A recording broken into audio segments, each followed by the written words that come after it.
Night தூங்கவே வந்து late ஆயிருச்சா மூவிலாம் பார்த்துட்டு. அதனால மார்னிங் வந்து எந்திரிக்கவே இல்ல. இன்னைக்கு வந்து 11 மணிக்கிட்ட ஆயிருச்சு காலைல எந்திரிக்கிறதுக்கு. அதனால ஹஸ்பண்ட் போய் பேக்கரியில போய் எக் பப்ஸ் வந்து வாங்கிட்டு வந்திருந்தாங்க. ஆளுக்கு ஒரு எக் பப்ஸ் சாப்பிட்டு இன்னைய டே வந்து சூப்பரா வந்து ஸ்டார்ட் பண்ணியாச்சு. பாப்பாவும் தட்டும் கையுமா நிக்கிறாங்க. எனக்கு எக் பப்ஸ் குடுங்க அப்படின்னு சொல்லிட்டு.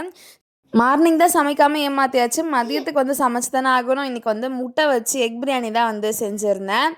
எக் பிரியாணி வந்து நல்லா தான் இருந்துச்சு. பட் வந்து லைட்டா வந்து தண்ணி விட்ட மாரி ஆயிருச்சு. அது ஏன்னே தெரியல. தண்ணி கொஞ்சம் ஜாஸ்தியா வச்சுட்டேனா, இல்ல விசில் வந்து அதிகமா போட்டேனா என்னன்னு தெரியல. வீட்டு அரிசியில தான் வந்து எக் பிரியாணி வந்து செஞ்சிருந்தேன். இது வந்து காப்படி இந்த படியில ஒரு படி தான் போட்டு நான் வந்து இன்னைக்கு சமைச்சிருந்தேன். நல்லா தான் இருந்துச்சு. டேஸ்ட் நல்லா இருந்துச்சு. பட் வந்து லைட்டா கொழஞ்ச மாரி ஆயிருச்சு. மத்தபடி டேஸ்ட்லாம் நல்லா இருந்துச்சு அப்படின்னு நம்மளே வந்து சொல்லிக்க வேண்டியதுதான். எனக்கு என்னமோ இந்த ஜூஸியா இருந்ததா வந்து பிரியாணிலாம் வந்து பிடிக்குமா, அதனாலே இன்னைக்கு பிரியாணி வந்து நல்லா இருந்துச்சு. ஈவினிங் போல குலோப் ஜாமுன் வந்து செஞ்சாங்களாம் இவங்க. அதனால குலோப் ஜாமுன் வந்து எடுத்து வந்து குடுத்துருந்தாங்க. நான்லாம் செஞ்சிருந்தா கூட இந்த அளவுக்கு சாஃப்ட்டா செஞ்சிருப்பேனா என்னன்னு தெரியல. ஆனா அவங்க செஞ்சது அவ்ளோ சூப்பரா சாஃப்ட்டா இருந்துச்சு. நல்லா இருந்துச்சு சாப்பிடுறதுக்கு. அவ்வளோதான் இன்னைக்கு மினி விளாக். நாளைக்கு மினி விளாக்ல பார்க்கலாமா? அதுவரைக்கும் பாய்.